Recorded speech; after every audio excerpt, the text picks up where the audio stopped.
Agrocampus Radio, Ciencia, Agro y Sociedad. El espacio institucional de la Facultad de Ciencias Agrarias que busca aportar a la discusión sobre territorios rurales, ruralidad y producción agraria. Conduce Vicedecanatura Académica de Facultad.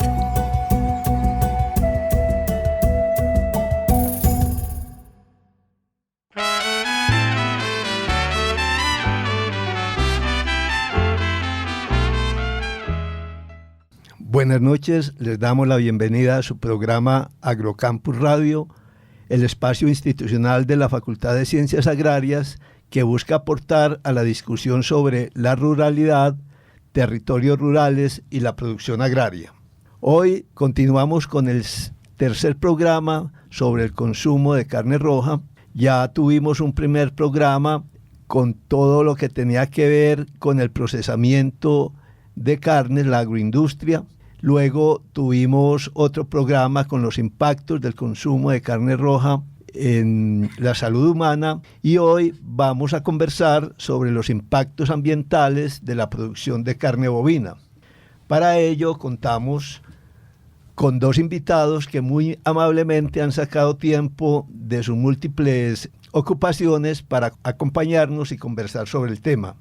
Son ellos la profesora Luz Dinora Vera, ingeniera con maestría en Administración Ambiental y doctorado en Administración con énfasis en Responsabilidad Social. Y el profesor Héctor Jairo Correa, quien ya nos acompañó en el programa anterior, zootecnista con posgrados en Nutrición Animal y adscrito al Departamento de Producción Animal de nuestra Facultad en Ciencias Agrarias. Les doy la bienvenida a nuestros invitados y les dejo los micrófonos para que saluden a nuestra audiencia. Buenas noches a todos. Bueno, en primer lugar, muchas gracias por la invitación y bueno, esperamos tener una buena conversación hoy. Sí, muy buenas noches también para todos los radioescuchas. Gracias al profesor León Darío por esta invitación. Yo soy profesor del Departamento de Producción Animal hace más o menos unos 20 años. Y he trabajado mucho el tema de nutrición animal y ganadería. He sido profesor en asignaturas como ganado de leche, nutrición animal y en posgrado en nutrición animal. Y ese es un tema no solamente que lo he trabajado mucho por el interés académico propiamente dicho, no por un interés personal. Realmente me encarreta mucho estos temas y los veo con mucha preocupación, el presente y el futuro de la ganadería. Y uno de los temas críticos es precisamente el impacto ambiental, sobre el que se discute mucho de la ganadería a nivel nacional y mundial. Profesora Eleonora, usted es profesora en la Facultad de Minas.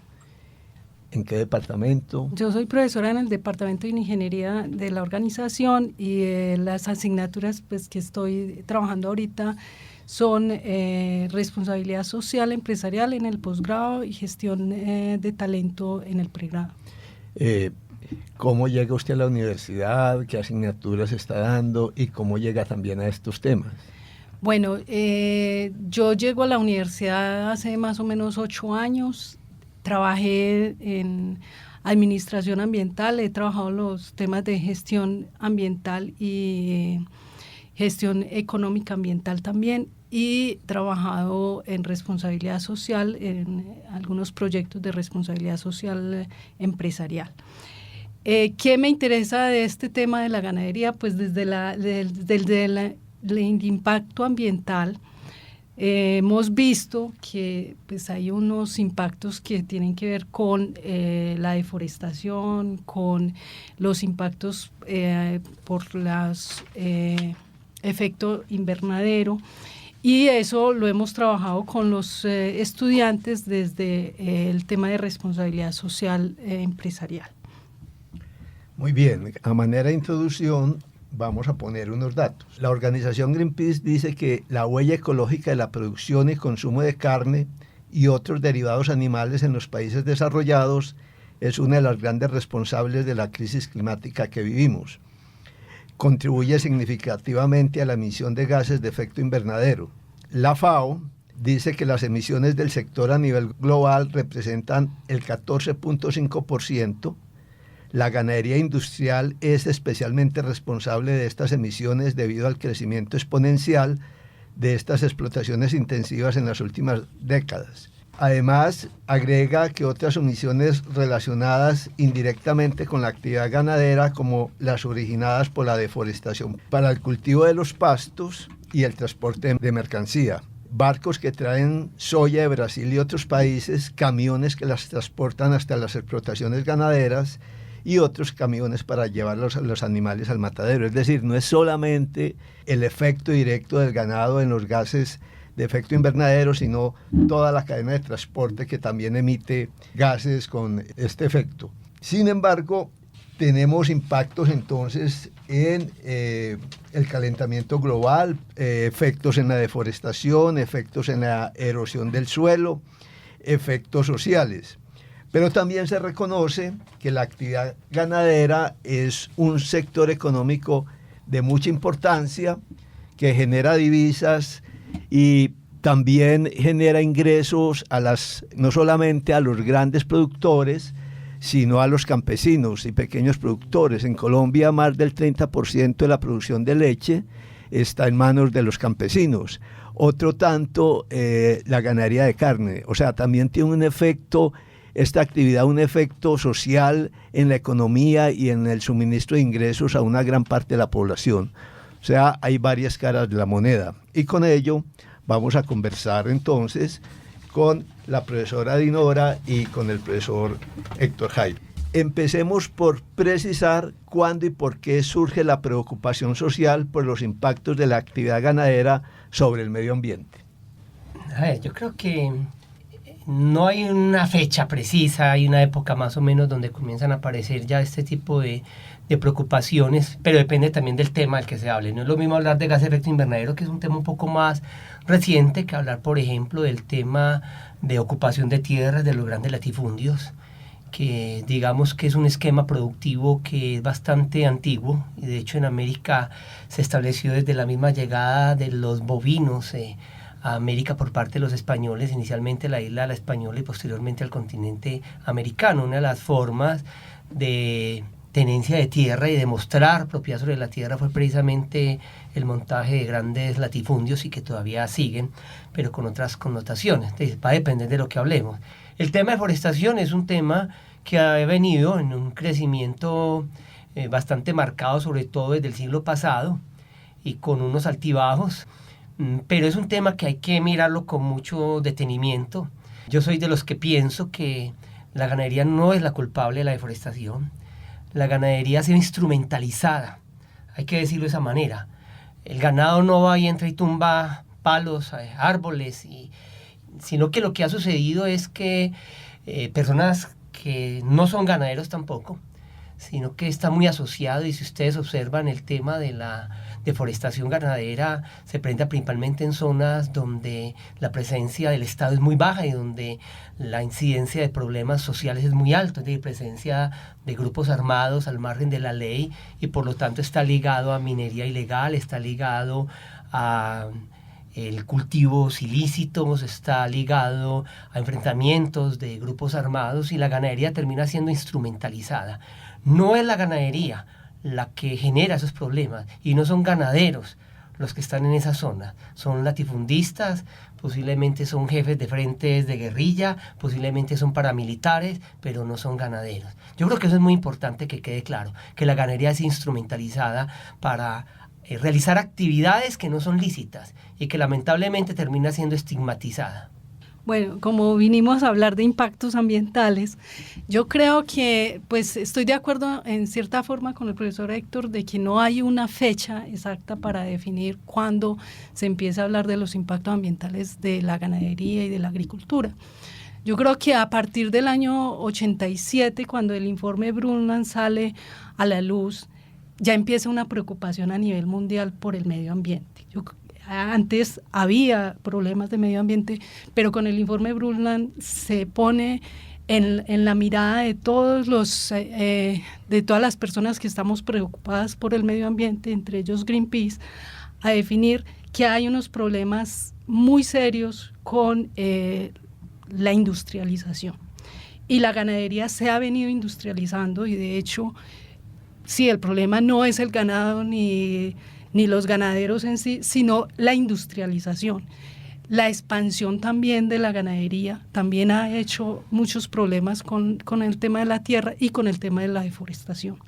Entonces yo creo que esa preocupación que se viene dando desde hace más o menos 20 años, una preocupación cada vez más fuerte sobre esos avances tecnológicos que se han hecho para la estabulación, para ese cambio genético, para generar mayor rendimiento de la ganadería, que está bien, pero también que hay que mirar cómo se está haciendo y qué impactos está generando, no solamente por gases de efecto invernadero, sino por el tema de ocupación de tierras y de desertificación.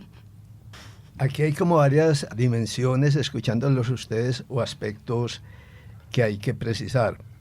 Tenemos, como lo decía el profesor Jairo, una dimensión social y ecológica, y la profesora Dinora se refería ya a un proceso de industrialización de la producción de ganado que tiene que ver con esos modelos que nos traen pues de Estados Unidos y Europa, de una gran concentración de animales en poca área, y allí se le tiene que llevar todo el alimento concentrado, o en el caso de que sea forrajes, llevados desde grandes distancias, y allí hay más un impacto ya propiamente en efectos de gases invernadero, contaminación de aguas, etc.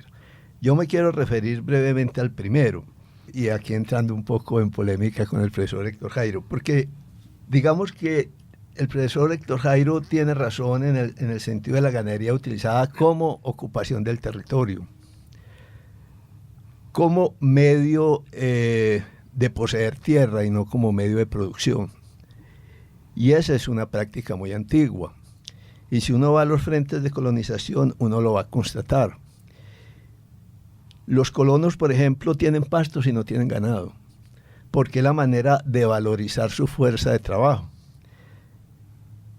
Mis datos son hasta finales de los 90, no pude actualizarlos, en el sentido de que los préstamos con Banco Agrario, Caja Agraria, si usted tiene una hectárea en pastos, le aprobaban créditos que representaban el doble si tenía una hectárea en maíz, y eran 2/3 partes mayor que si tenía un área en rastrojo. O sea, había un estímulo desde el Estado en que una manera de acumular tu fuerza de trabajo que no puedes vender es a través de los pastos. Y eso impulsaba la deforestación. Luego de esto, cuando se han mejorado tierras, desde los colonos, vienen, si quiere dígase, los terratenientes, etcétera, acumulando tierras, impulsando a los colonos a seguir deforestando.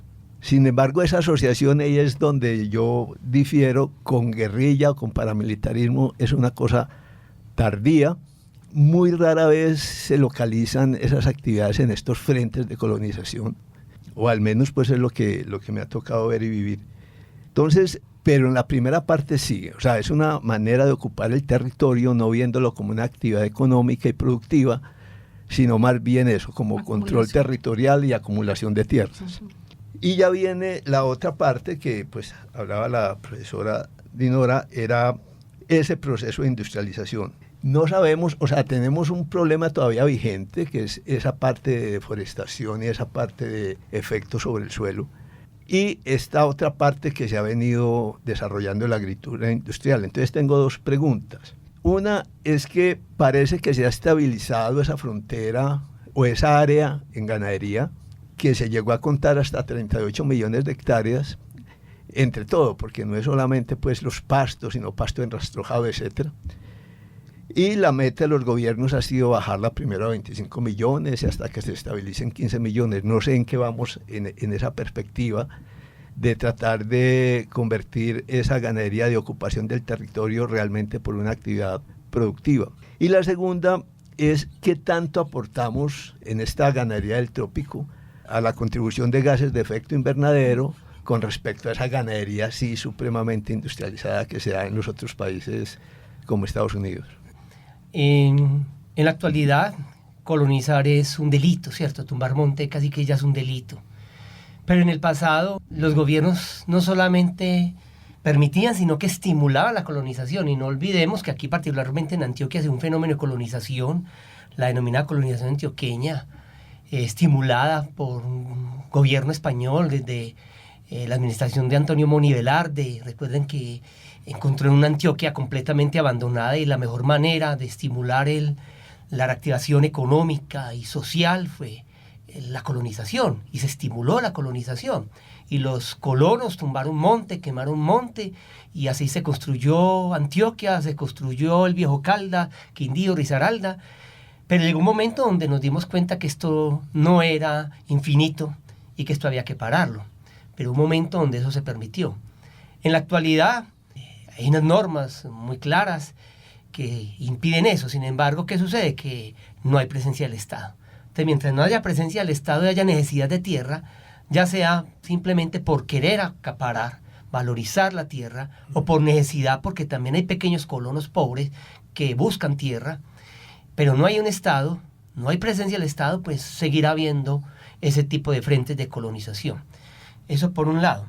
Por el otro lado, la ganadería es muy diversa. O sea, los sistemas de producción ganadera, no solamente en Colombia, sino en el mundo, son muy diversos, pero particularmente en las zonas tropicales lo son, por todas las condiciones agroecológicas que existen de tanta diversidad, culturales y sociales, de tal manera que no podemos meter en un mismo costal el concepto de ganadería, sino dependiendo de los sistemas ganaderos.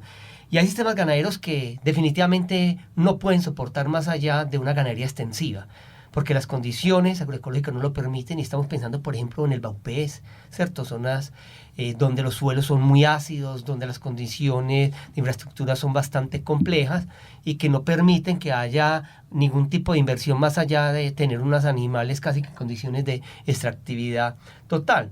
Es más, son sabanas naturales, prácticamente no hay un tipo de mejoramiento.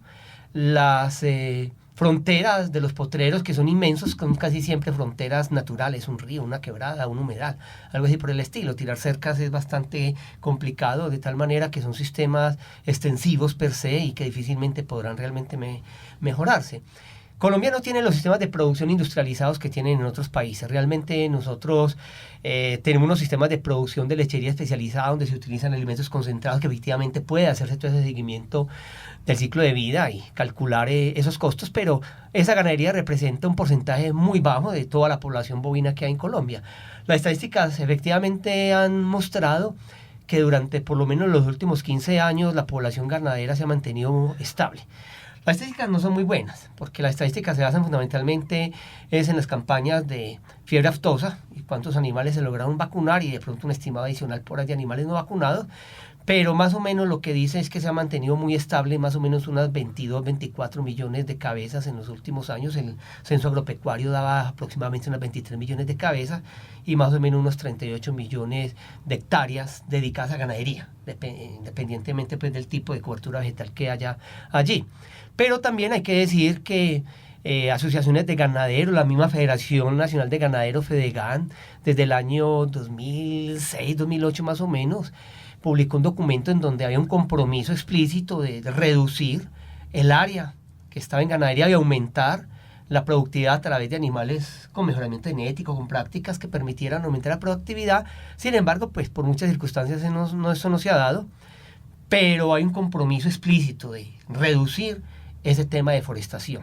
O sea, los ganaderos son conscientes. Digo, la mayoría son conscientes, solo que hay una proporción que hay que reconocer que no son ganaderos y que lamentablemente tienen la ganadería como un escudo, como un instrumento para apropiarse de la tierra y que data, como tú lo decías, León Darío, desde épocas de la colonia. Sí, antes de darle la palabra a la profesora Dinora, quería ubicar lo siguiente. La profesora Dinora ha trabajado con lo que llamamos ciclo de vida. Análisis. ¿Perdón? Análisis de ciclo de vida. No sé hace cuánto viene implementándose esa metodología. Antes se hablaba más de huella ecológica. Entonces, antes de avanzar en el tema, le pediría a la profesora Dinora que nos aclarara esos términos, porque es importante, porque lo que hace la profesora Dinora es precisamente analizar ya no la huella ecológica, sino el ciclo de vida de diferentes producciones agropecuarias. Bueno, sí, realmente pues en el grupo de investigación de economía y medio ambiente que coordino la línea de análisis de ciclo de vida la estamos trabajando hace más de 2 años, hay estudiantes de doctorado, estudiantes de maestría que están trabajando y yo vengo de hacer una pasantía en el CIEMAD, en el Centro de Investigaciones Medioambientales de Madrid, de trabajar el tema de análisis de ciclo de vida de los productos y comparando lo ecológico con lo convencional y productos BPA. Si hay una diferencia y es porque el análisis de ciclo de vida lo que hace es identificar e inventariar cada uno de los productos y de la energía, toda la masa y energía que entra a un proceso y cómo ese proceso genera unos impactos ambientales y genera todo lo que llamamos nosotros categorías ambientales para el cambio climático. Entonces hacemos un análisis de diferentes procesos industriales, procesos ecológicos, procesos agroecológicos o procesos, en este caso, del tema de la ganadería. Entonces, uno de los aspectos importantes en el tema del sector ganadero es identificar esas emisiones, de dónde vienen, esas emisiones no solamente de gases de efecto invernadero, sino el gasto, por ejemplo, hídrico. ¿Cuántos litros de agua se requieren para producir 1 kilo de carne vacuna? Yo quiero preguntarle al profesor Héctor si él conoce esas estadísticas de cuánto se requiere de kilogramos o de litros de agua para producir 1 solo kilo de carne. Profesora Dinora, mire, el concepto es un concepto interesante, lo mismo que la huella ecológica, son conceptos bastante interesantes, pero son conceptos bastante jóvenes. Yo creo que son conceptos nuevos y son conceptos que, a mi modo de ver, todavía le falta mucho refinamiento. Mire que, por ejemplo, aquí en Colombia, en la ganadería, el concepto de ciclo de vida es un concepto muy difícil de aplicar. El concepto existe, pero ni los mismos ganaderos ni la misma Federación de Ganaderos tienen estadísticas confiables sobre qué pasa en la ganadería. No tenemos mucha información y esto es una propuesta que requiere de mucha información. Es decir, la confiabilidad de sus resultados depende de la confiabilidad de la información y si no tenemos información definitivamente no hay manera. ¿En qué se avanzan muchos de estos análisis? En supuestos. Entonces, se utilizan muchos supuestos para poder adelantar el trabajo. Sin embargo, ahora les comentaba que Colombia es un país muy diverso y los sistemas de producción ganadera son supremamente diversos y no solamente en el tiempo y en el espacio, sino que ellos tienen una dinámica que impide que tengamos unos datos que sean precisos y que nos permitan hacer ese tipo de análisis. Cuando usted me pregunta a mí sobre cuánta agua se gasta para producir 1 kilo de carne, yo le digo que no se gasta absolutamente nada, porque no hay un gasto. Esto es un proceso ecológico. Y en ecología, la materia circula y la energía fluye. Y la ganadería no se puede ver como una empresa, como una industria, como puede suceder con una industria que produce, un repuesto para un vehículo. No, esto es un sistema ecológico que llama un sistema agroecológico, en donde el agua está circulando a través de este sistema. Y cuando uno piensa, bueno, ¿cuánta agua puede salir del sistema, por ejemplo, en forma de productos? El porcentaje es supremamente bajito.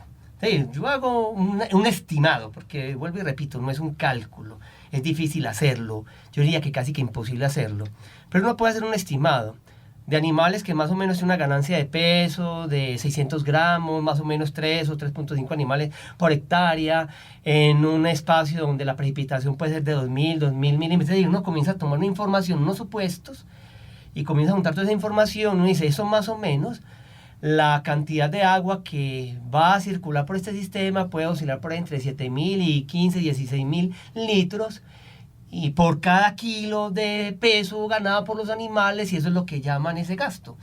Pero yo tengo otra percepción totalmente distinta, y no hay ningún gasto. Y yo creo que en eso sí tenemos que tener mucha claridad, porque los conceptos son totalmente diferentes cuando lo pensamos desde el punto de vista ecológico que cuando lo pensamos desde el punto de vista de un flujo de insumos en un proceso productivo. Pero, por ejemplo, ahora se habla mucho del mercado del agua virtual. Entonces, tenemos la soya, por ejemplo. Yo estoy de acuerdo en esa parte del concepto del gasto. Pero uno dice, más o menos para producir 1 kilo de soya nos estamos gastando entre 800 y 900 litros de agua. O la planta está tomando eso. Gran parte de esa agua es evapotranspirada, o sea, sale del sistema. se evapotranspira y sale del sistema a otras zonas. Y otra parte que más o menos está en el 5% queda en el producto final, en este caso en el grano de la soya. ¿Cómo se vende la soya? Son 38 millones de hectáreas en el Cono Sur. ¿Cómo se vende la soya? La soya se vende a Europa y a China en peso del grano. ¿Cuánta agua se necesitó? No se gastó, se necesitó para producir eso. ¿Quién paga eso? Entonces, hay un impacto muy fuerte en el recurso local del agua que es extraída. Son 38 millones de hectáreas extrayendo agua que no van a estar en el sistema y que no van a beneficiar a la comunidad o a la sociedad en el cual se está produciendo esa soya. Igual podríamos decir con el fósforo.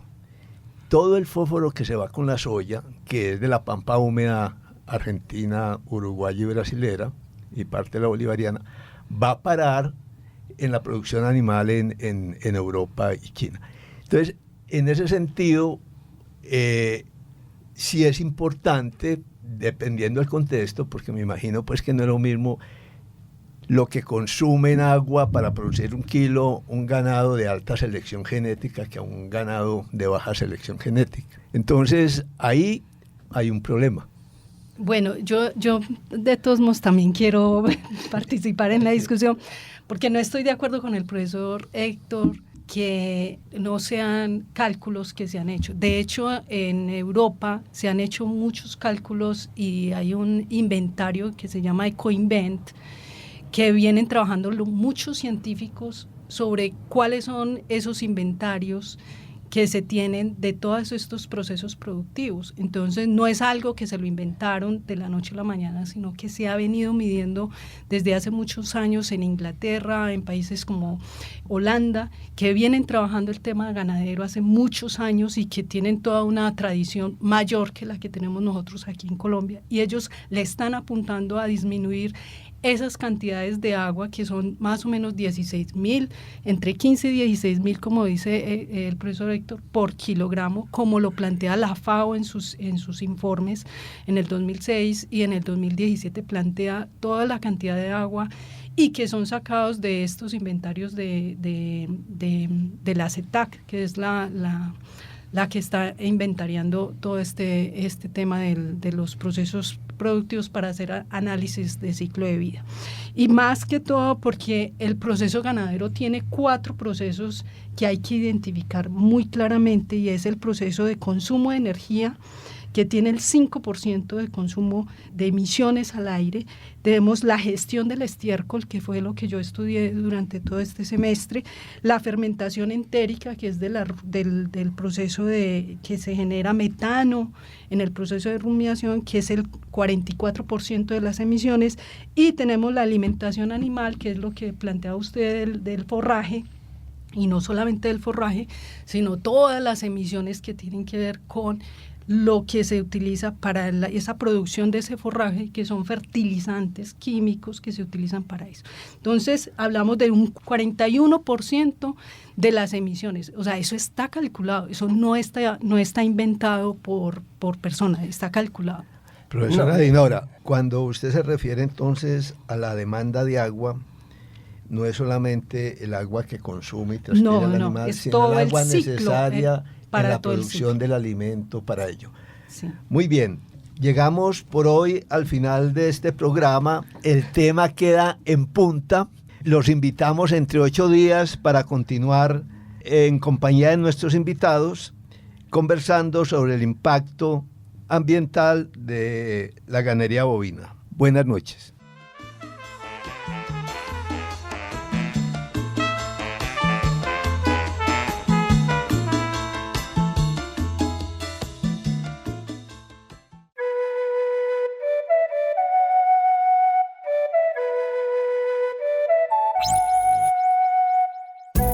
Agrocampus Radio, Ciencia, Agro y Sociedad. El espacio institucional de la Facultad de Ciencias Agrarias que busca aportar a la discusión sobre territorios rurales, ruralidad y producción agraria. Conduce Vicedecanatura Académica de Facultad.